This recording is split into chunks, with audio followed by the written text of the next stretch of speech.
Hello my dear students, this is doctor Akanksha Agarwal, आपकी गुरु माँ। आज इस पॉडकास्ट सीरीज के अंदर ना हम बोर्ड यूज करेंगे, ना हम पेन यूज करेंगे। हम बिल्कुल वैसे ही एनसीईआरटी के चैप्टर्स को रिवाइज करेंगे जैसे कि हम गाने सुनते हैं, बिल्कुल उसी मस्ती के साथ। बस आप मुझे सुनते जाइए और मेरा आपसे प्रॉमिस है कि मैं आपको पूरा chapter cell the unit of life का पूरा चैप्टर टिप्स पे करवा दूंगी। Cell the unit of life. Students, आप सब जानते हैं कि all organisms are made up of cells, चाहे वो यूनिसेल्यूलर ऑर्गेनिज्म हो चाहे मल्टी सेल्यूलर। यानी हम ये कह सकते हैं कि अगर एक सेल का भी ऑर्गेनिज्म बना हुआ है तो भी it is capable of independent existence. Number 2, performing all important functions of life. यानी हम ये बोल सकते हैं कि जीवित रहने के लिए कम से कम एक सेल का बना होना चाहिए। Anything less than a structure of cell is not capable of independent living. यानी मैं क्या बोल सकती हूं कि cell is the structural and functional unit of life. आइए थोड़ी सी बात करते हैं सेल की खोज के बारे में। सेल की डिस्कवरी सबसे पहले की थी रॉबर्ट हुक ने। रॉबर्ट हुक ने 1665 में सेल को खोजा था और वो एक डेड सेल था। But first living cell was discovered by Anton von Leeuwenhoek और उन्होंने पहला लिविंग सेल खोजा था। स्टूडेंट्स, इसके बाद रॉबर्ट ब्राउन ने न्यूक्लियस की डिस्कवरी की थी 1831 में। 1831 रॉबर्ट ब्राउन न्यूक्लियस की खोज में ईयर याद रखना है बिकॉज वो एनसीईआरटी में दिया है। आज तो हमारे लिए कहना बहुत आसान है कि cell is the structural and functional unit of life, पर पहले ये इतना इजी नहीं था। सबसे पहले हमें ये बताया था सेल थ्योरी के अंडर। सेल थ्योरी दो साइंटिस्ट ने दी है, 1838 1839, Malthus Schleiden, Theodor Schwann. Schleiden was a botanist, Schwann was a zoologist. Schleiden Germany के थे और श्वान ब्रिटेन के।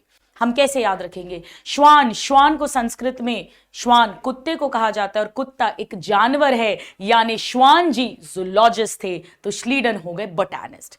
हमने हमेशा देखा है स्टूडेंट्स, हॉलीवुड मूवीज में अंग्रेज लोग हैट पहन के कुत्ता घुमाते हैं, तो जो डॉग घुमाएंगे यानी जूलॉजिस्ट वो इंग्लैंड ब्रिटेन के हैं और दूसरे साइंटिस्ट श्लीडन हो गए जर्मनी के। हो गया टिप्स पर। अब श्लीडन ने यह कहा था, क्योंकि वो बोटानिस्ट है, पेड़ों पे स्टडी की थी, all plant bodies are made up of cells and tissues, cells which forms the tissues. जबकि श्वान ने यह कहा था, वो एनिमल सेल्स को स्टडी कर रहे थे, उन्होंने भी यही देखा था। प्लस उन्होंने ये भी कहा था कि एनिमल सेल्स में थिन कवरिंग होती है, आउटर कवरिंग, जिसे प्लाज्मा मेम्ब्रेन कहते हैं। और उन्होंने ये भी बताया था कि सेल वॉल केवल प्लांट सेल में मिलती है, एनिमल सेल में नहीं, यानी cell wall is a unique character of only plant cell. जी हाँ स्टूडेंट्स, इन दोनों की थ्योरीज को मिलाया, क्योंकि बात एक ही कर रहे हैं, प्लांट्स में और एनिमल्स में, और दी गई सेल थ्योरी। सेल थ्योरी ये कहती है कि cell is the structural and functional unit of life. All plant and animal bodies are made up of cell and their products. लेकिन तब तक ये नहीं पता था कि न्यू सेल कैसे बनता है। इसमें हमारी हेल्प करी थी, प्लीज नोट करिए, रुडोल्फ वर्चाओ, 1855। ये भी ईयर इंपॉर्टेंट है, एनसीईआरटी में दिया हुआ है। रुडोल्फ वर्चाओ ने पहली बार बताया था कि नया सेल पुराने सेल से ही आता है। New sales arise from pre existing cells. उन्होंने एक फ्रेज दिया था, ओमनिस सेल्यूला ई सेल्यूले। ओमनिस मतलब न्यू सेल अराइज फ्रॉम ई मतलब एग्जिस्टिंग सेल। बाद में इन तीनों की थ्योरीज को कंबाइन किया गया, यानी मॉडर्न टाइम में सेल थ्योरी क्या है? नंबर 1, श्लीडन एंड श्वान ने जो कहा था, cell is the structural functional unit of life, plant and animal bodies are made up of cell and their products. और वर्चाओ जी ने जो हमें बताया था, यानी new cell arise from pre existing cell. ये हो गई मॉडर्न सेल थ्योरी। ये हमने थोड़ा सा सेल के बेसिक्स की बात की, सेल की खोज डिस्कवरी की बात की, और हमने सेल थ्योरी की बात की। अब आइए स्टूडेंट्स, हम देखते हैं सेल के टाइप्स क्या होते हैं। आप सब जानते हैं दो टाइप के सेल्स होते हैं, प्रोकैरियोटिक और यूकैरियोटिक। आइए दोनों में फटाफट से बेसिक डिफरेंसेस चेक करते हैं। कैरियन का मतलब होता है न्यूक्लियस, प्रोकैरियोटिक मतलब पुराने तरह का न्यूक्लियस। बेसिकली न्यूक्लियस है ही नहीं, न्यूक्लियर मेम्ब्रेन ही नहीं है, genetic material is without nuclear membrane, it is lying naked in the cytoplasm.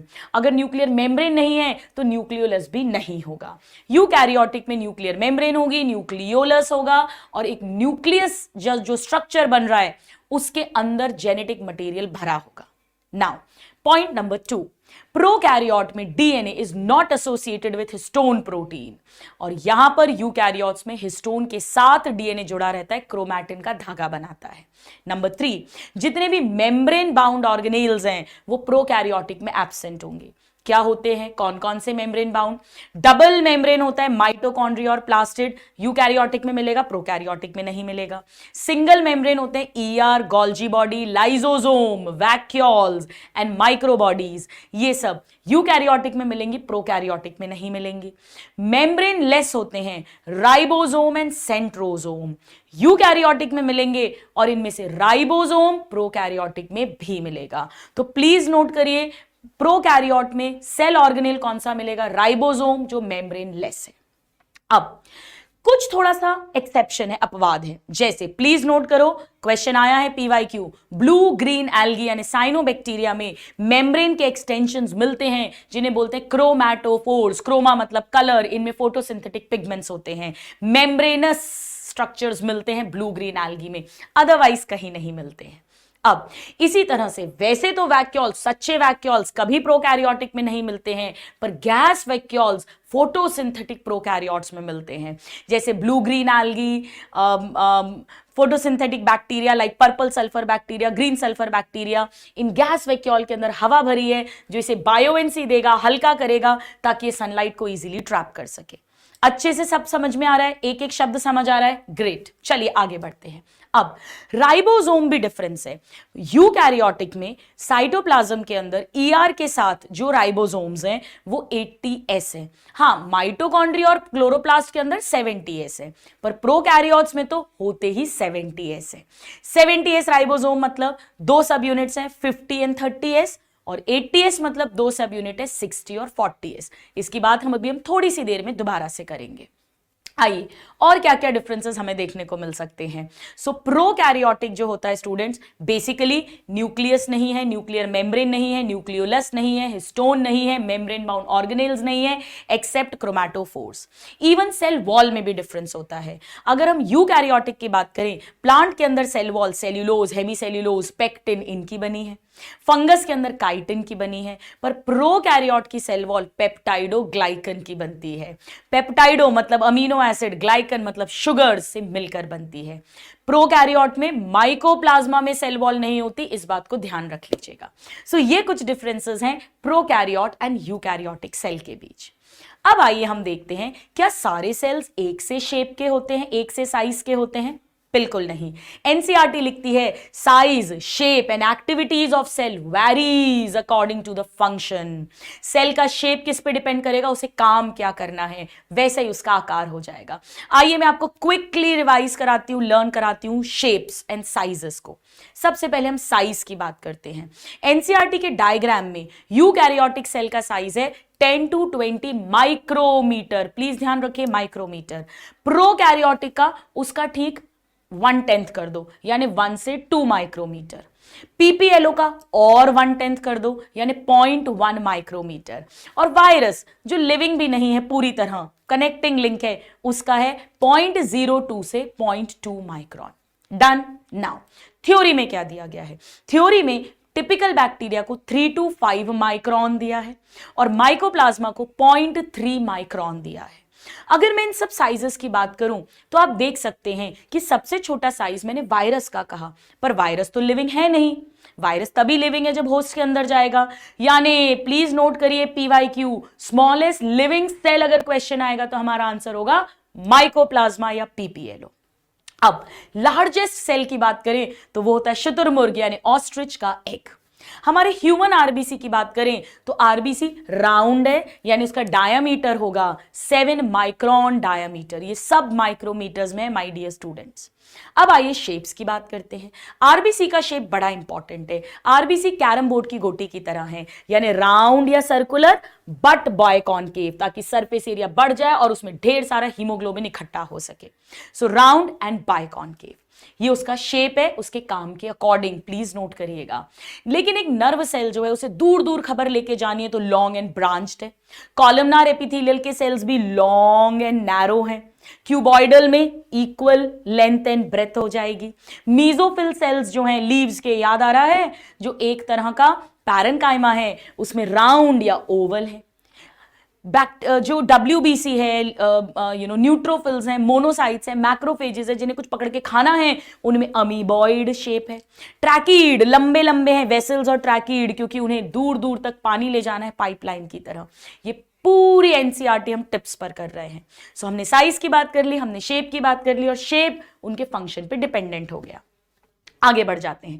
अब आइए हम समझते हैं एक टिपिकल बैक्टीरियल सेल को। एक टिपिकल बैक्टीरियल सेल में सबसे बाहर मिलेगा ग्लाइकोकैलिक्स। ग्लाइकोकैलिक्स चिपचिपा भी हो सकता है, स्लाइमी लेयर, या थिक टफ हो सकता है, जिसे कैप्सूल कहते हैं।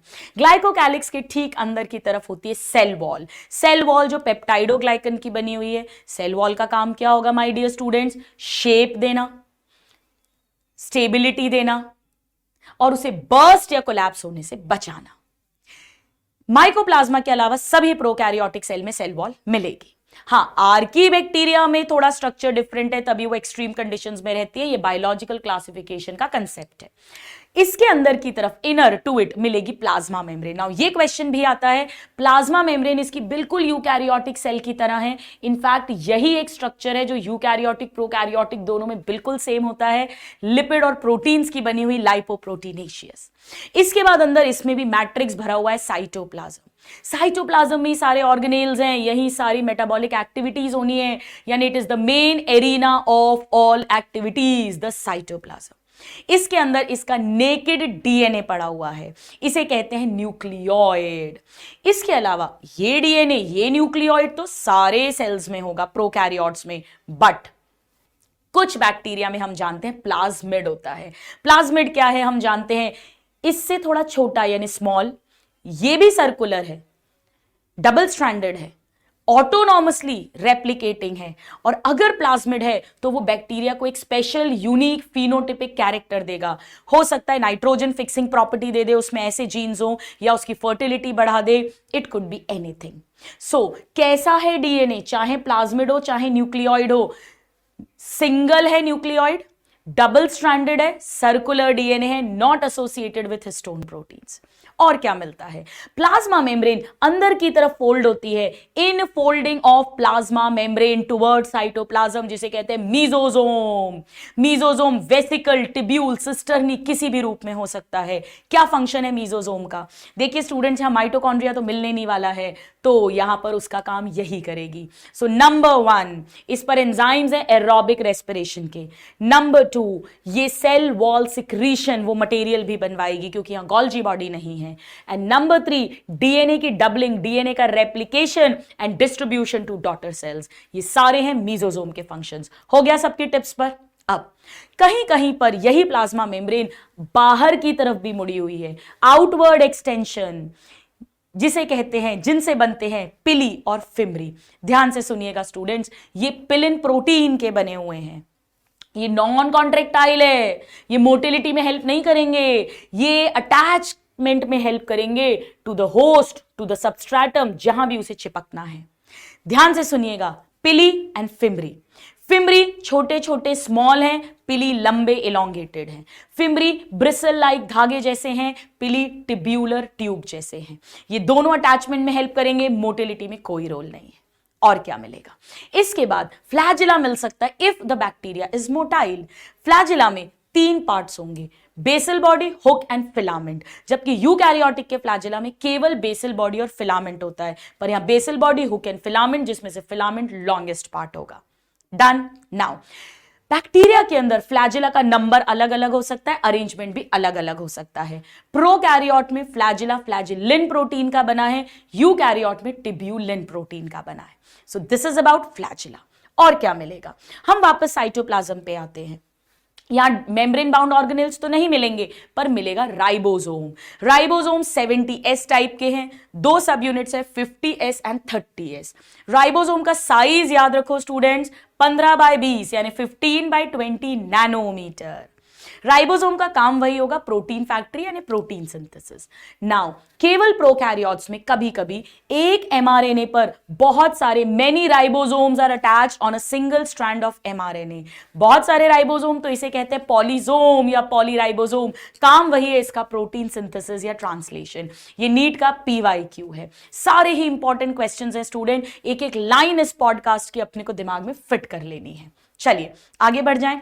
इसके अलावा और क्या मिलेगा, इस साइटोप्लाज्म में इंक्लूजन बॉडीज मिलेंगी। इंक्लूजन बॉडीज का मतलब इनमें भी कोई मेम्ब्रेनस नहीं है ये, बट इनमें मटेरियल, रिजर्व मटेरियल स्टोर्ड है। तीन तरह की बॉडीज हमें आनी चाहिए। नंबर 1, अगर ग्लाइकोजन भरा है तो glycogen granules which is a carbohydrate. Protein भरा हुआ है तो साइनोफाइसियन ग्रैन्यूल्स, और अगर फॉस्फेट भरा है तो वॉल्यूटिन ग्रैन्यूल्स।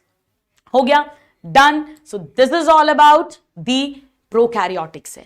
अब प्लाज्मा मेम्ब्रेन, सेल वॉल और ग्लाइकोकैलिक्स, ये तीनों का अपना अपना डिस्टिंक्ट फंक्शन है, पर तीनों मिलकर एक सिंगल प्रोटेक्टिव यूनिट की तरह काम करते हैं। इसे बोलते हैं सेल एनवेलप। तो सेल एनवेलप में सबसे बाहर glycocalyx, inner to it cell wall and inner to it is the plasma membrane.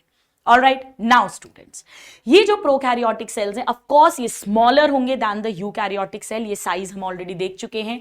और बैक्टीरिया शेप के आधार पे 4 तरह का हो सकता है। लड्डू जैसा गोल गोल कोकस, धागे जैसा लंबा बैसिलस, कॉमा शेप्ड विब्रियो और स्पाइरल शेप्ड स्पाइरलम। आइए स्टूडेंट्स, अब हम आ जाते हैं यूकैरियोटिक सेल पर। यूकैरियोटिक सेल जो है, इसमें सबसे पहले आइए हम प्लाज्मा मेम्ब्रेन की बात करते हैं।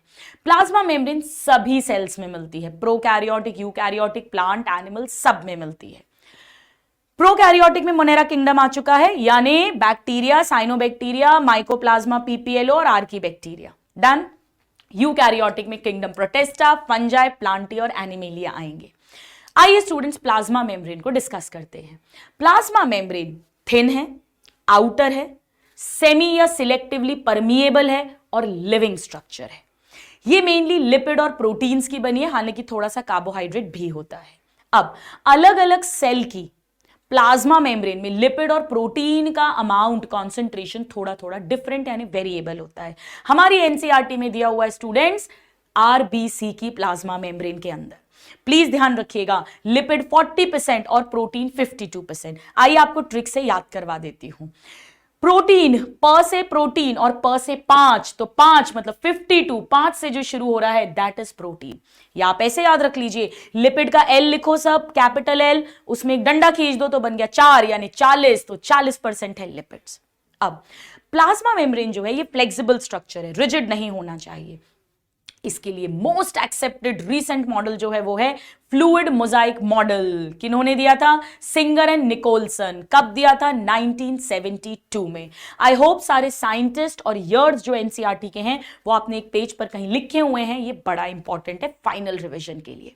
चलिए, सो सिंगर निकोलसन मॉडल क्या कहते हैं? ये कहते हैं फ्लूइड मोजाइक मॉडल मतलब कि ऐसा समझो कि समंदर है जिसमें हिमखंड है, या ऐसा समझो चाशनी है जिसमें गुलाब जामुन है, यानी ये समंदर सी है फॉस्फोलिपिड का और उसमें आइसबर्ग्स हैं प्रोटीन्स के।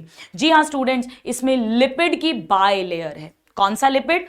फॉस्फोलिपिड, जिसके बीच बीच में प्रोटीन्स हैं और साइड्स में भी प्रोटीन्स हैं। मैं क्विकली दोबारा बोलती हूं, एक पार्ट है लिपिड, एक पार्ट है प्रोटीन। लिपिड में मोस्ट कॉमनली फॉस्फोलिपिड, फॉस्फोलिपिड में भी कौन सा वाला? लेसिथिन। इसका स्ट्रक्चर बायोमोलिक्यूल्स में भी दिया हुआ है।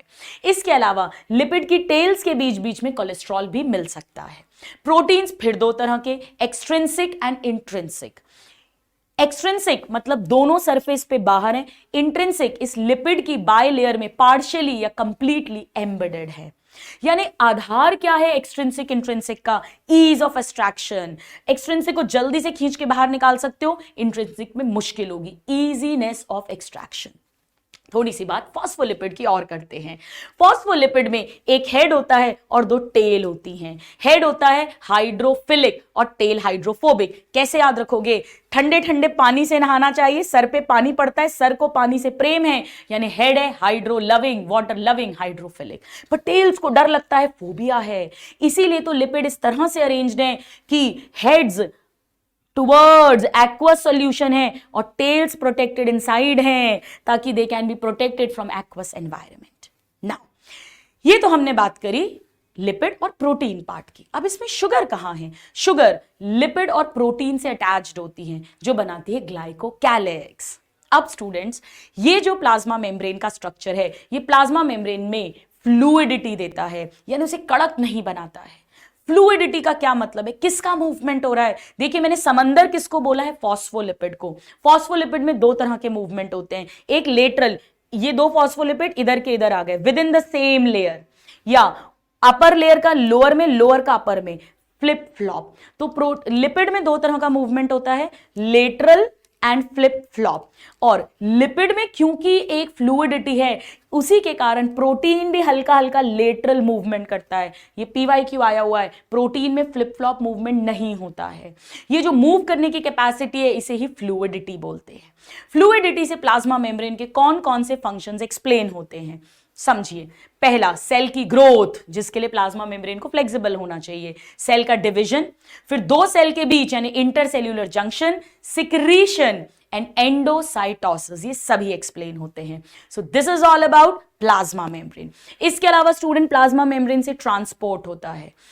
एक्टिव ट्रांसपोर्ट मतलब low concentration to high concentration, इन्हीं मेम्ब्रेन में धसे हुए प्रोटीन्स पंप्स की हेल्प से, जैसे सोडियम पोटेशियम पंप। लेकिन अगर high concentration to low concentration जाएगा तो उसे बोलते हैं पैसिव ट्रांसपोर्ट। उसमें भी अगर प्रोटीन की हेल्प लगेगी, फैसिलिटी लगेगी, तो फैसिलिटेटेड डिफ्यूजन, और बिना प्रोटीन के नॉर्मली होगा तो सिंपल डिफ्यूजन। इसकी ढेर सारी डिटेल्स ट्रांसपोर्ट इन प्लांट्स के अंदर हम पढ़ते हैं। अब आ जाइए नेक्स्ट, सेल वॉल पे। Cell wall outermost covering है, पर एनिमल्स में नहीं मिलेगी, प्लांट्स में मिलेगी, एल्गी में मिलेगी, फंजाई में मिलेगी। अब ये रिजिड स्ट्रक्चर है और ये नॉन लिविंग है, डेड स्ट्रक्चर है। ये शेप देगा, सपोर्ट देगा और बर्स्ट या कोलैप्स होने से सेल को बचाएगा। सेल वॉल में प्लीज ध्यान से सुनिएगा, एल्गी की सेल वॉल, वैसे तो एल्गी प्लांट किंगडम में ही आता है, पर एल्गी की सेल वॉल में सेल्यूलोज तो होगा, प्लस प्लीज नोट करिए galactans, mannans and minerals like calcium carbonate है। जबकि अदर प्लांट्स में सेल्यूलोज, हेमीसेल्यूलोज और पेक्टिन एंड प्रोटीन, ये प्रोटीन छूट जाता है अपने से, cellulose, hemicellulose, pectin and protein की बनी है। और फंजाई की हम जानते हैं काइटिन प्लस थोड़ा बहुत सेल्यूलोज पॉलीसेकेराइड्स भी होते हैं, पर chitin is the main thing. So ये हो गया सेल वॉल का कॉम्पोजिशन एंड फंक्शंस। अब आइए पढ़ते हैं सेल वॉल बनती कैसे है। सबसे पहले जब सेल का डिवीजन हो रहा है तो सेंटर में माइक्रोट्यूब्यूल्स के टुकड़े, जिन्हें फ्रैग्मोप्लास्ट बोलते हैं, आ जाते हैं। फिर गोल्जी बॉडी पेक्टिन जमा करवाती है, यानी बनती है सेल प्लेट, और फिर उसमें कैल्शियम जुड़ता है तो बनती है middle lamella. So middle lamella क्या है? दो नेबरिंग सेल्स को ग्लू, होल्ड करने वाली सीमेंटिंग लेयर कैल्शियम पेक्टेट की बनी हुई। बड़ा इंपॉर्टेंट PYQ इंपॉर्टेंट क्वेश्चन है। इस पर बनेगी पहले प्राइमरी वॉल, फिर उसके ऊपर बनेगी सेकेंडरी वॉल। यानी जब पेड़ यंग है तो प्राइमरी वॉल मिलेगी जो फ्लेक्सिबल है, क्योंकि अभी सेल को ग्रो करना है, एंड मोर ऑफ पेक्टिन है। पर as the cell matures, primary wall diminishes and secondary wall is formed. Secondary wall कहां बनेगी? ध्यान से समझिएगा। बीच में अगर मिडिल लैमेला है तो साइटोप्लाज्म की तरफ, अंदर की तरफ पहले प्राइमरी वॉल बनी और अंदर की तरफ सेकेंडरी वॉल बनी। यानी सेकेंडरी वॉल बन रही है towards the plasma membrane, towards the inner side. Done. So this is most important about the cell wall. तो हमने प्रोकैरियोटिक सेल कंप्लीट कर लिया, यूकैरियोटिक सेल में प्लाज्मा मेम्ब्रेन और सेल वॉल पढ़ ली। अब आ जाइए, हम आ जाते हैं इसके सेल ऑर्गेनेल्स पर। सबसे पहले हम बात करते हैं सिंगल मेम्ब्रेन वालों की। Students, ER, Golgi body, lysosome and vacuole, मैं दोबारा बोलती हूं, ER, Golgi body, lysosome and vacuole, इनके फंक्शंस कोऑर्डिनेटेड है, इसीलिए इन्हें पढ़ते हैं एंडो मेम्ब्रेन सिस्टम के अंदर। चारों में सिंगल मेम्ब्रेन है तो मेम्ब्रेन के अंदर यानी एंडो मेम्ब्रेन सिस्टम, जबकि माइटोकॉन्ड्रिया, प्लास्टिड, पेरोक्सिसोम और किसी के भी functions are not coordinated with these four, hence they are not part of endo membrane system. आइए बात करते हैं सबसे पहले ईआर की। ईआर एक फैला हुआ जाल है, नेटवर्क है, टिब्यूलर फॉर्म में हो सकता है, सिस्टर्नी फॉर्म में हो सकता है, वेसिकल फॉर्म में हो सकता है, पूरा स्कैटर्ड है साइटोप्लाज्म में, और इसके कारण साइटोप्लाज्म में दो हिस्से हो जाएंगे, एक जो ईआर के अंदर है, इंट्राल्यूमिनल इनसाइड ईआर, और एक जो ईआर के बाहर है, एक्स्ट्राल्यूमिनल यानी साइटोप्लाज्म। अब ईआर जो है ये दो टाइप की होगी, अगर इस पे राइबोसोम अटैच्ड है तो R E R, rough E R, और नहीं है तो एस ई आर यानी smooth E R. R E R का काम होता है my dear students protein synthesis and secretion, और एस ई आर का होता है लिपिड एंड स्टेरॉइड, यानी जो स्टेरॉइडल हार्मोन्स हैं, टेस्टोस्टेरोन, प्रोजेस्टेरॉन, ईस्ट्रोजन, वो सब भी एस ई आर ही बनाएगी। आर ई आर पर्टिकुलरली जो न्यूक्लियर मेम्ब्रेन है आउटर वाली, उसके साथ भी एसोसिएटेड रहती है। आपको पता है स्टूडेंट्स, जब सेल डिवीजन होता है, जब प्रोफेज में न्यूक्लियर मेम्ब्रेन गायब हो जाती है, टीलोफेज में दोबारा बनती है, तो रीफॉर्मेशन भी आर ई आर से ही होता है न्यूक्लियर मेम्ब्रेन का। सो this is about ER. ER ने प्रोटीन और लिपिड और स्टेरॉइड्स बना दिए, अब हमें उनकी पैकेजिंग करनी है। आइए हम पहुंचते हैं पोस्ट ऑफिस पर। Post office of the cell यानी गोल्जी बॉडी या गोल्जी अपैरेटस या गोल्जी कॉम्प्लेक्स, इन्हें इसकी खोज की थी कैमिलो गोल्जी ने 1898 में। कैसे याद रखती हूं, 1900 आने के 2 साल पहले, 1898 ईयर एनसीईआरटी में दिया, इंपॉर्टेंट है माय डियर। सो 1898 में कैमिलो गोल्जी ने नियर द न्यूक्लियस एक डेंसली स्टेन्ड स्ट्रक्चर देखा था। ये किसका बना है? सिस्टर्नी का। सिस्टर्नी क्या होती है student? Flat disc shaped structures हैं जो एक के ऊपर एक कंसेंट्रिकली अरेंज्ड हैं।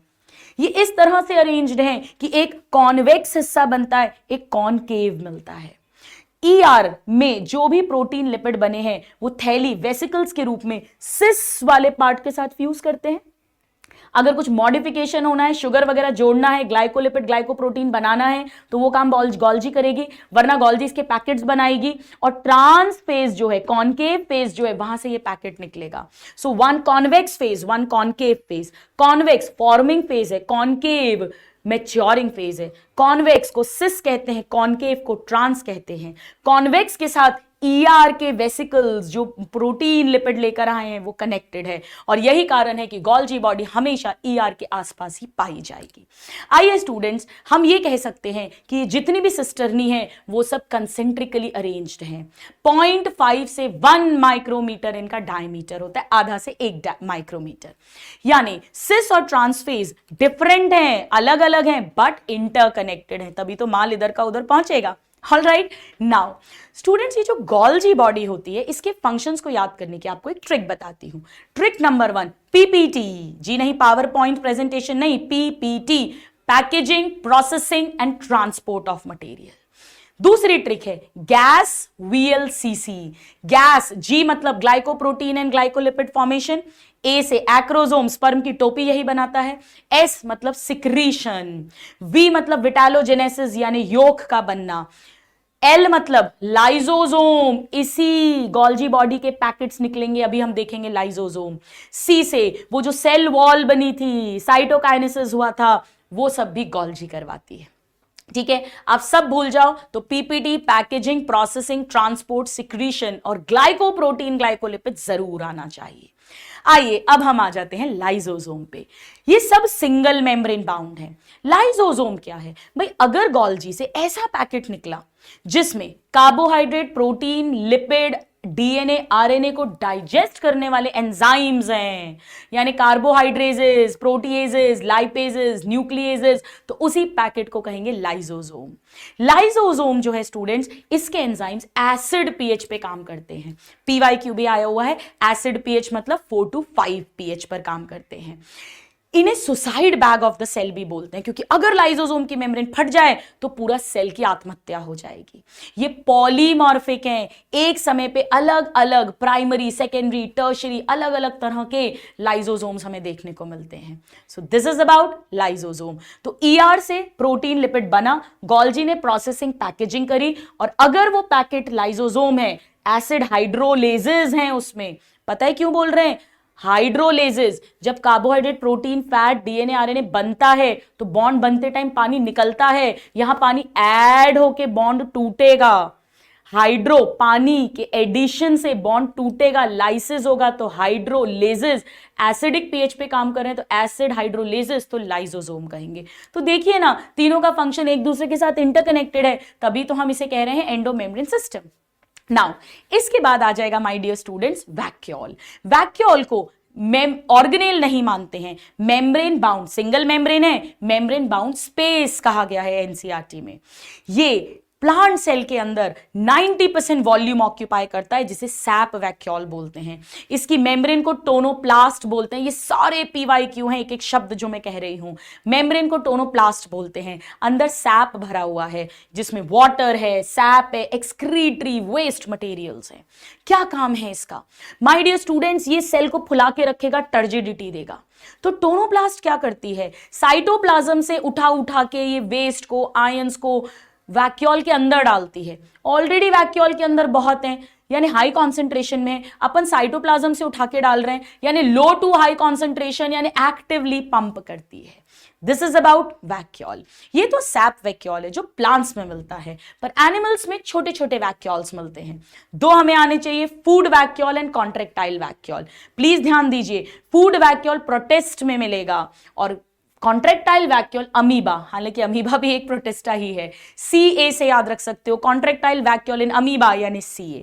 कॉन्ट्रेक्टाइल वैक्यूल का काम होता है वाटर का regulation, osmo regulation, excretion.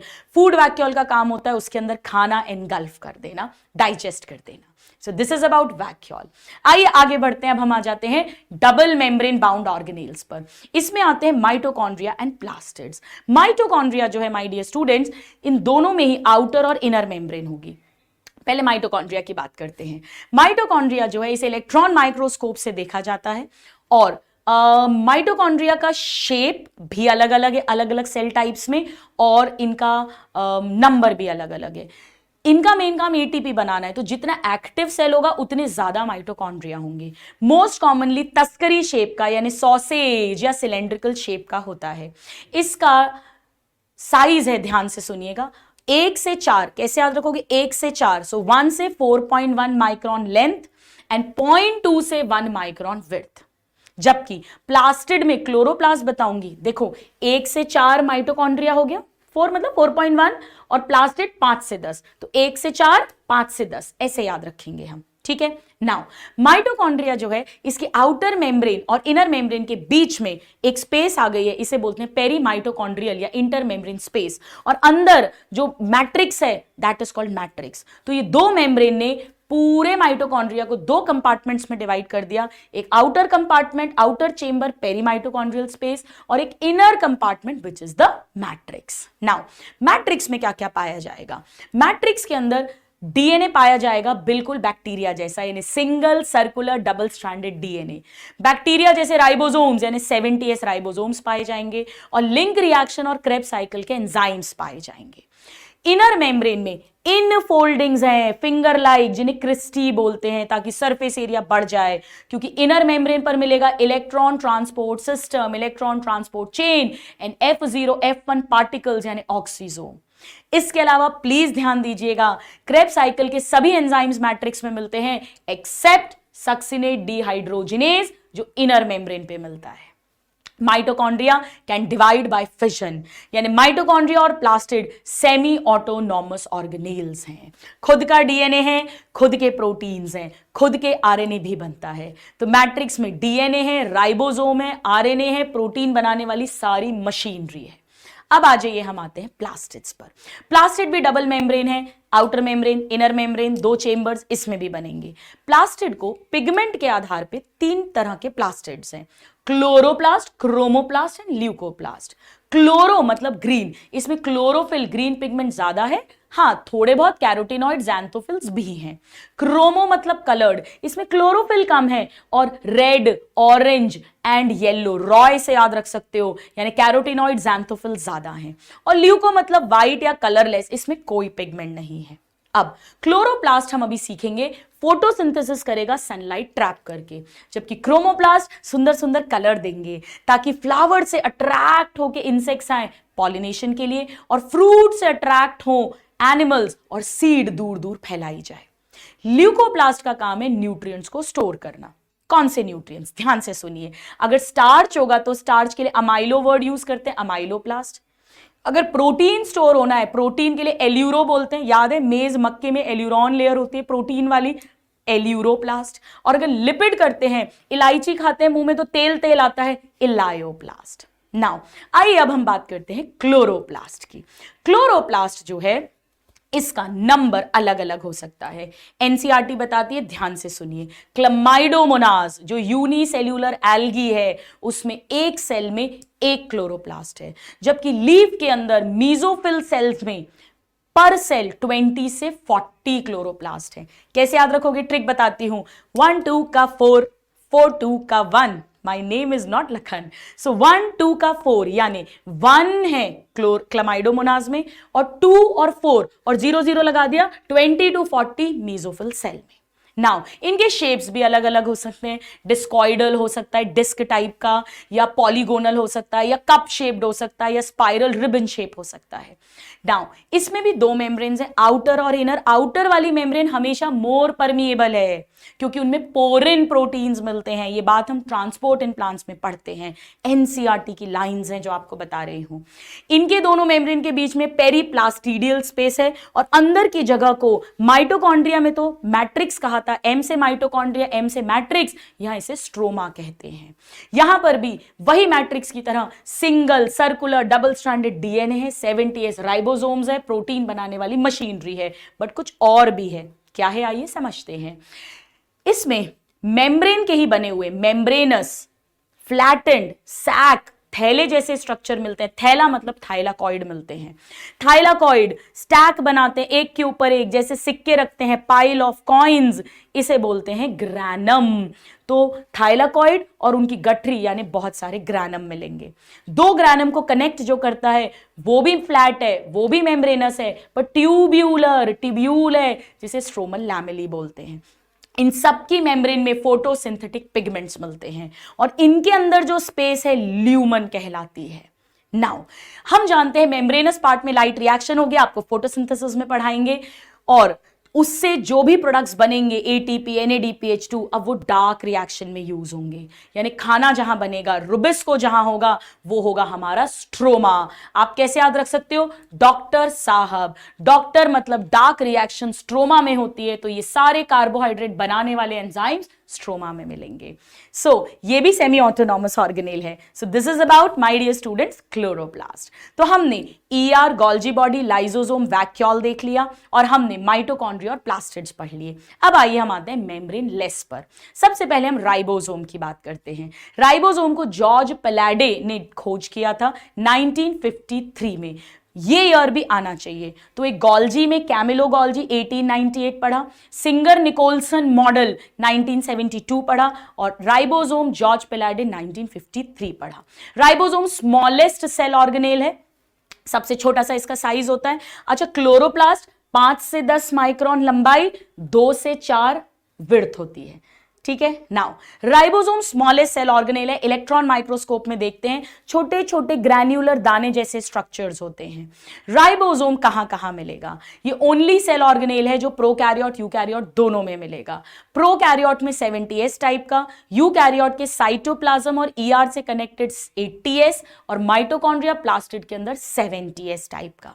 Now ये सभी राइबोसोम 2 सब यूनिट्स के बने हैं जिन्हें मैग्नीशियम आयन ज्वाइन करते हैं Mg2+, जब प्रोटीन सिंथेसिस होना है उस टाइम पर।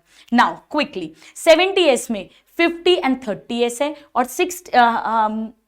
80s में 60 एंड 40 ऐसे। ये एस क्या है? एस साइंटिस्ट के नाम पर है, स्वेडबर्ग यूनिट, यानी सेडिमेंटेशन कोएफिशिएंट। इसको ऐसा समझो, जब आप 50s 30s 40s 60s को घुमाओगे, सेंट्रीफ्यूज करोगे हाई रोटेशन पर मिनट पे, तो जो सबसे ज्यादा बैठेगा, सेडिमेंट होगा, वो सबसे भारी होगा, उसको सबसे बड़ा नंबर कहेंगे।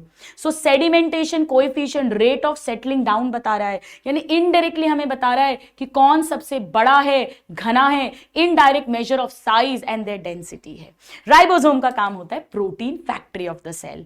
सो माय डियर स्टूडेंट्स, माइटोकॉन्ड्रिया है पावर हाउस जहां एटीपी बनेगी, क्लोरोप्लास्ट है किचन जहां पे खाना बनेगा, गोल्जी बॉडी है पोस्ट ऑफिस जहां पे पैकेजिंग पैकेट्स बनेंगे, चिट्ठियां पहुंचाई जाएंगी, लाइसोसोम है suicide bag of the cell, और राइबोसोम है protein factory of the cell. अब आ जाते हैं हम एक और मेम्ब्रेन लेस पर, विच इज सेंट्रोसोम। पर उसको पढ़ने के पहले हमें आना चाहिए साइटोस्केलेटन क्या होता है। साइटो मतलब सेल, स्केलेटन मतलब ढांचा। स्केलेटन का सेल का स्केलेटन ढांचे का क्या मतलब है? स्टूडेंट, जैसे हमारा स्केलेटन हड्डियां बनाती हैं, ऐसी सेल में, प्लीज ध्यान से सुनिए, फैले हुए इलैबोरेट जाल नेटवर्क है, फिलामेंटस धागे जैसे प्रोटीन्स का, माइक्रोफिलामेंट सबसे पतले, उससे मोटे इंटरमीडिएट, और सबसे मोटे माइक्रोट्यूब्यूल्स का, ये सब मिलके साइटोस्केलेटन बनाते हैं। स्केलेटन की तरह ये उस सेल को शेप देते हैं, स्ट्रक्चर देते हैं, स्टेबिलिटी देते हैं, मैकेनिकल सपोर्ट देते हैं और मोटिलिटी देते हैं। मोटिलिटी क्यों देते हैं? क्योंकि इन्हीं माइक्रोट्यूब्यूल से अभी हम पढ़ेंगे सीलिया और फ्लैजेला बनता है। चलिए आगे बढ़ जाते हैं। अब हम आ जाते हैं सबसे पहले सीलिया और फ्लैजेला पे। ध्यान से सुनिए, सीलिया और फ्लैजेला मेम्ब्रेनस एक्सटेंशन है, यानी हमेशा उनके चारों तरफ they will be surrounded by plasma membrane. Cilia को ऐसा समझो, मैंने आपसे बाजार से बोला कि जाओ 20 माइक्रोट्यूब्यूल के पाइप्स लेकर आ जाओ, आप लेकर आ गए। मैंने आपसे बोला इनमें से 9 दुगड्डे बना दो, 9 के जोड़े बना दो, 2 2 2 2 2 2, कितने हो गए? 9 2 18, और 2 पाइप सेंटर में रख दो। सो 9 peripheral doublets, tubulin protein microtubule के बने हुए, और 2 सेंट्रल सिंगलेट्स हैं। अब हम इसका टीएस कट करेंगे तो हमें सब कुछ गोल गोल दिखेगा। बस अब मुझे कुछ नहीं करना है, इन डबलेट्स को भी प्रोटीन से जोड़ दो, इस सेंट्रल में जो 2 सिंगल हैं उनके चारों तरफ सेंट्रल शीथ प्रोटीन की बना दो, और उन्हें इन पेरिफेरल डबलेट से जोड़ दीजिए, अगेन प्रोटीन के रेडियल रेज जैसे निकल रहे स्पोक्स तीलियों से, और चारों तरफ होगी प्लाज्मा मेम्ब्रेन। सो प्लीज ध्यान से सुनिए दोबारा से, 9 peripheral microtubular doublets connected by inter doublet bridges, 2 central singlet again microtubule के बने हुए, surrounded by central sheath and connected to peripheral doublets with 9 radial spokes. ये होता है स्टूडेंट सीलिया का एक्सोनीम, फ्लैजेला का एक्सोनीम, यानी फिलामेंट की बात कर रहे हैं। पर ये अराइज होता है एक बेसल बॉडी से, विच इज अ सेंट्रियोल, जो अभी मैं थोड़ी देर में बताती हूं। सीलिया और फ्लैजेला में क्या अंतर है? दोनों ही मेम्ब्रेनस एक्सटेंशंस हैं। सीलिया स्मॉलर है, फ्लैजेला लॉन्गर है। सीलिया चप्पू की तरह एक साथ चलते हैं, they work like oars, movement of cell and surrounding fluid करते हैं, जबकि फ्लैजेला हंटर की तरह चलता है यूकैरियोट में 180 डिग्री और मूवमेंट ऑफ ओनली सेल करता है। हो गया क्लियर? चलिए अब हम आ जाते हैं सेंट्रियोल पे। सेंट्रियोल के लिए हमें पढ़ना है सेंट्रोसोम। एक्चुअली ऑर्गेनेल तो सेंट्रोसोम है, एक सेंट्रोसोम में 2 सेंट्रियोल्स 180 डिग्री पर हैं, perpendicular to each other, and थोड़ा सा चारों तरफ एमॉर्फस बिना आकार का पेरी सेंट्रियोलर मटेरियल है। ये बन गया एक सेंट्रोसोम। कोई मेम्ब्रेन नहीं है। राइबोसोम और सेंट्रोसोम दोनों ही मेम्ब्रेन लेस होते हैं। सेंट्रोसोम केवल एनिमल्स में पाए जाएंगे, प्लांट में नहीं पाए जाएंगे। मैं फिर से कहती हूं, सैप वैक्यूल केवल पेड़ों में है, मिडिल लैमेला पेड़ों में है, सेल वॉल पेड़ों में है, प्लास्टिड, क्लोरोप्लास्ट, क्रोमोप्लास्ट, ल्यूकोप्लास्ट पेड़ों में है। प्लांट के पास बहुत सारी एक्स्ट्रा चीजें हैं। प्लाज्मोडेस्मेटा, वो जो साइटोप्लाज्मिक ब्रिजेस हैं, ये बताना हमारा रह गया है। मिडिल लैमेला और प्राइमरी वॉल को ट्रावर्स करते हुए प्लाज्मोडेस्मेटा भी केवल प्लांट्स में है। तो बहुत सारी चीजें जो केवल प्लांट में है। तो प्लांट कहता है मेरे पास सैप वैक्यूल है, मेरे पास मिडिल लैमेला है, मेरे पास सेल वॉल है, मेरे पास क्लोरोप्लास्ट है, मेरे पास क्रोमोप्लास्ट है, मेरे पास ल्यूकोप्लास्ट है, मेरे पास प्लाज्मोडेस्मेटा है। तुम्हारे पास क्या है? तो एनिमल सेल बोलता है मेरे पास मां है, नहीं मेरे पास सेंट्रोसोम है। Centrosome is found in animal cell. Centrosome is equal to 2 centrioles at 90 degree surrounded by pericentriolar material. अब एक सेंट्रियोल कैसा होता है? सेंट्रियोल बनाने के लिए मैंने आपको फिर से बाजार भेजा और आपसे मैंने कहा 27 माइक्रोट्यूब्यूल के पाइप्स लेकर आ जाओ और तिगड्डे बना दो, तुड़वा, जैसे हेरा फेरी में बोलता है ना परेश रावल, हम जुड़वा नहीं हम तुड़वा हैं। तो 27 पाइप्स आप लेकर आए, 3 3 3 3 करके, यानी 9 ट्रिपलेट्स बना दिए। बीच में कोई पाइप नहीं है, बस ऐसे ही प्रोटीन हब मतलब सेंटर में प्रोटीन रख दिया और प्रोटीन से ही उस हब को पेरिफेरल ट्रिपलेट से कनेक्ट कर दिया, यानी 9 रेडियल स्पोक्स यहां भी बनेंगे, पर यहां सराउंडेड बाय कोई प्लाज्मा मेम्ब्रेन नहीं होगा जैसा कि सीलिया फ्लैजिला में था। सो यहां पर है 9, वहां भी थे 9, पर वहां डबलेट्स थे, यहां ट्रिपलेट्स हैं। 9 पेरिफेरल माइक्रोट्यूब्यूलर ट्रिपलेट्स आपस में इंटरकनेक्टेड हैं। सेंटर में सीलिया फ्लैजिला में 2 सेंट्रल सिंगलेट थे, यहां पे सिर्फ प्रोटीन का हब है और यहां भी 9 रेडियल स्पोक्स होंगे। सेंट्रियोल है ये एक स्टूडेंट, ऐसा ही एक सेंट्रियोल बेसल बॉडी बनाता है जिससे सीलिया फ्लैजिला का एक्सोनीम अराइज करता है। इसके अलावा सेंट्रियोल का काम होता है स्पिंडल फाइबर फॉर्मेशन, जो आगे सेल डिवीजन में रोल प्ले करेगा। सो this is about centrosome.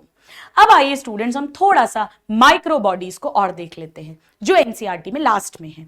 NCERT लिखती है कि माइक्रो बॉडीज बहुत सारी होती हैं सेल के अंदर, मेनी, और मेम्ब्रेन बाउंड है, यानी सिंगल मेम्ब्रेन होती है, और माइक्रो बॉडीज यानी छोटी स्मॉल है, और बॉडी गोल गोल वेसिकल्स हैं। पेड़ और एनिमल सेल्स दोनों में मिलती हैं। ध्यान से सुनिएगा स्टूडेंट्स, एनसीईआरटी में नहीं दिया पर ये इंफॉर्मेशन आनी चाहिए। पैरोक्सिसोम दोनों में मिलेगा, प्लांट एनिमल, पर स्फीरोजोम एंड ग्लाइऑक्सिसोम ओनली प्लांट्स में मिलता है। स्फीरोजोम को प्लांट का लाइजोजोम लिपिड स्टोरेज उसका काम होता है। ग्लाइऑक्सिसोम ऑयल को शुगर में कन्वर्ट करता है, ऑयली सीड्स प्लांट्स में मिलता है जैसे सरसों, अरंडी, ग्राउंडनट एक्सेट्रा। पर पैरोक्सिसोम बड़ा इंपॉर्टेंट है क्योंकि पैरोक्सिसोम पेड़ों में फोटो रेस्पिरेशन C2 साइकिल में रोल प्ले करता है, एनिमल्स में यूरेट मेटाबॉलिज्म में। सो सभी के अपने अपने एंजाइम्स हैं स्पेसिफिक। अब आइए हम बात करते हैं इन सब को कंट्रोल करने वाले मास्टर जी यानी न्यूक्लियस की। न्यूक्लियस की खोज की थी रॉबर्ट ब्राउन ने। रॉबर्ट हुक ने सेल खोजा था, रॉबर्ट ब्राउन ने 1831 में। बाद में इस न्यूक्लियस के अंदर एक मटेरियल मिला साइंटिस्ट को, फ्लेमिंग जी को, फ्लेमिंग, जो बेसिक डाई से स्टेन होता है क्योंकि वो कलर्ड है, कलर होगा, कलर मतलब क्रोमा, उसे नाम दिया गया chromatin. So stainable with basic dye called chromatin, discovered by Flemming. Now nucleus, जो इंटरफेस का न्यूक्लियस देख रहे हैं, जब सेल डिवाइड नहीं कर रहा उसके 4 हिस्से होंगे। नंबर 1 न्यूक्लियर एनवेलप यानी न्यूक्लियर मेम्ब्रेन। न्यूक्लियर मेम्ब्रेन में एक आउटर मेम्ब्रेन है, एक इनर मेम्ब्रेन है, दोनों के बीच में पेरी न्यूक्लियर स्पेस है। 10 to 50 नैनोमीटर, ये आना चाहिए, एनसीईआरटी का डेटा है। आउटर न्यूक्लियर मेम्ब्रेन पर राइबोसोम्स भी अटैच होते हैं and it is continuous with RER also. Now दोनों मेम्ब्रेन फ्यूज होंगी तो बीच बीच में छेद बनेंगे, न्यूक्लियर पोर। ये क्यों बने हैं? ताकि न्यूक्लियस के अंदर जो आरएनए बन रहा है वो बाहर जाए, प्रोटीन्स बनाए साइटोप्लाज्म में, क्योंकि राइबोसोम तो साइटोप्लाज्म में है, और वहां जो प्रोटीन बनेंगे, एंजाइम्स बनेंगे डीएनए आरएनए बनाने के लिए जरूरी, वो वापस से न्यूक्लियस में आ सके। So both direction between nucleus and cytoplasm RNA and protein का ट्रांसपोर्ट हो सके। हर शब्द एनसीईआरटी की लाइन है माय डियर स्टूडेंट्स, हर शब्द पे क्वेश्चन आते हैं। So nuclear envelope, outer membrane, inner membrane, peri nuclear space and nuclear pores. अब अंदर भरा हुआ है लिक्विड, उसे न्यूक्लियोप्लाज्म कहेंगे। अल्कलाइन होता है, बिल्कुल बेसिक, हमारे ब्लड की तरह, साइटोप्लाज्म की तरह, 7.4 pH का। इसके अंदर क्या मिलेगा? ये सेकंड पार्ट हो गया। इसमें 2 चीजें मिलेंगी, एक क्रोमैटिन का धागा और एक न्यूक्लियोलस। क्रोमैटिन क्या होता है? क्रोमैटिन के रूप में हमारा डीएनए पड़ा हुआ है। ध्यान से सुनिए students, DNA plus histone protein plus थोड़े से नॉन हिस्टोन प्रोटीन प्लस थोड़ा सा आरएनए, ये मिलके क्रोमैटिन का धागा बनाता है। यही क्रोमैटिन का धागा जब सेल डिवाइड करेगा तो गाढ़ा होकर स्ट्रक्चर्ड क्रोमोसोम बनाएगा। यानी हम क्या बोल सकते हैं कि क्रोमैटिन अभी डिस्टिंक्ट नहीं है, इनडिस्टिंक्ट, लूज, नेटवर्क, जाल बिखरा पड़ा हुआ है। इसकी और बात मॉलिक्यूलर बेसिस ऑफ इनहेरिटेंस में होती है। यानी हमारा जो 2.2 मीटर लंबा डीएनए है इस क्रोमैटिन के रूप में पड़ा हुआ है, वही सेल डिवीजन के टाइम ऑर्गेनाइज होके 46 क्रोमोसोम्स, स्ट्रक्चर्ड क्रोमोसोम्स बनाने वाला है, जो डिस्टिंक्ट होंगे, अलग से दिखेंगे। अब न्यूक्लियोलस क्या है? माय डियर स्टूडेंट, न्यूक्लियोलस को ऐसा समझो, न्यूक्लियस के अंदर यहीं पर आरएनए बनेगा। और राइबोसोम क्या है? राइबोसोम आरएनए प्लस प्रोटीन्स के बने होते हैं। यानी राइबोसोम को आरएनए मतलब न्यूक्लिक एसिड यानी न्यूक्लियो प्रोटीन पार्टिकल्स कहते हैं, राइबो न्यूक्लियो प्रोटीन पार्टिकल्स। तो राइबोसोम अगर बनाना है तो आरएनए चाहिए, और आरएनए बनेगा न्यूक्लियोलस में। यानी हम क्या बोल सकते हैं कि प्रोटीन की फैक्ट्री तो राइबोसोम है, पर राइबोसोम की फैक्ट्री न्यूक्लियोलस है। ये सारे PYQs हैं। So nucleolus is the site of synthesis of RNA, it is called ribosome factory. Now इसकी भी कोई मेम्ब्रेन नहीं है, यानी जो भी इसका कंटेंट है वो बाकी न्यूक्लियोप्लाज्म के साथ कंटिन्यूअस है। अब न्यूक्लियोलस का नंबर भी अलग अलग होगा, साइज भी अलग अलग होगा। जो सेल्स प्रोटीन ज्यादा बनाएंगे, actively involve in protein synthesis, उनमें न्यूक्लियोलस के नंबर भी मोर होंगे और लार्जर न्यूक्लियोलस मिलेंगे, क्योंकि ज्यादा आरएनए बनाना है, ज्यादा राइबोसोम बनाना है, ज्यादा प्रोटीन बनाना है। इसी तरह हम हमेशा क्या सोचते हैं कि न्यूक्लियस एक सेल में एक होगा, पर वो भी वेरिएबल होता है। जैसे जल्दी से सोचिए कहां पे न्यूक्लियस एब्सेंट होता है? Mature mammalian RBC and mature sieve tube cell में। और कहां पे बहुत सारे न्यूक्लियस मिलते हैं? जैसे कि muscle cell, skeletal muscle cell, जैसे कि लिक्विड एंडोस्पर्म ऑफ कोकोनट, जहां पे मल्टी न्यूक्लिएटेड सिंसाइशियल कंडीशन हमने कही थी। ऑल डन, सबको क्लियर हो गया? So this is about nucleolus, यानी nuclear envelope, nucleoplasm, chromatin and nucleolus. अब आ जाइए हम थोड़ी सी बात करते क्रोमोसोम की।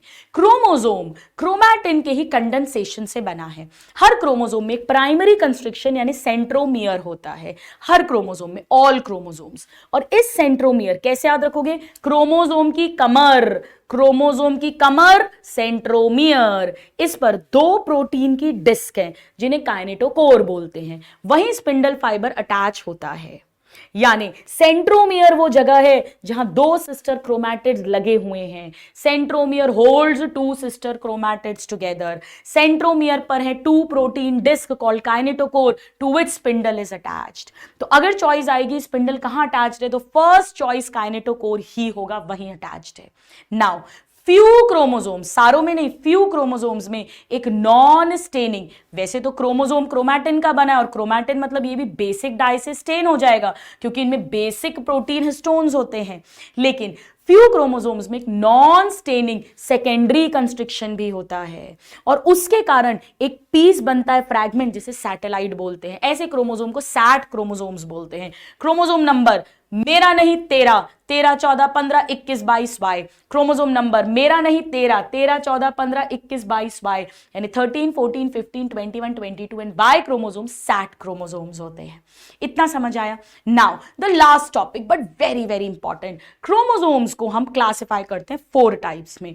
बेसिस है पोजीशन ऑफ उनकी कमर यानी सेंट्रोमियर। अगर सेंट्रोमियर बिल्कुल सेंटर में है तो दोनों आर्म्स इक्वल हैं, P और Q दोनों इक्वल हैं, बीच में है, इसे बोलते हैं metacentric. Centromere is in the middle और in the centre, two equal arms, it is called metacentric. If the centromere is slightly away from the middle, तो एक थोड़ा शॉर्ट और एक थोड़ा लंबा, शॉर्ट आर्म को P बोलते हैं, ये PYQ है, और लॉन्ग आर्म को Q बोलते हैं। एक्चुअली P वर्ड पेटाइट से आए, पेटाइट मतलब छोटा। So if the centromere in the centre, metacentric, slightly away from the middle, one short and one long arm, सब मेटासेंट्रिक। अगर वो एंड के पास है, नियर टू एंड, तो एक बहुत छोटा और एक बहुत लंबा आर्म बनेगा, एक्रोसेंट्रिक। और अगर बिल्कुल टर्मिनल एंड पर है, दूर एकदम एंड पे, जैसे टेलीफोन, टेलीविजन, टेलीस्कोप, तो टीलोसेंट्रिक। ये शेप्स को हम देख सकते हैं एनाफेज में, जिसे हम सेल साइकिल में पढ़ते हैं। सो आई होप स्टूडेंट्स आपको मजे आए हैं इस पॉडकास्ट में। Cell the unit of life I hope आपका टिप्स पर हो गया है। 3 से 4 क्वेश्चंस नीट में आते हैं जो हमारे बिल्कुल गलत नहीं होंगे। All my love and all my blessings to you. God bless you my dear students. Thank you.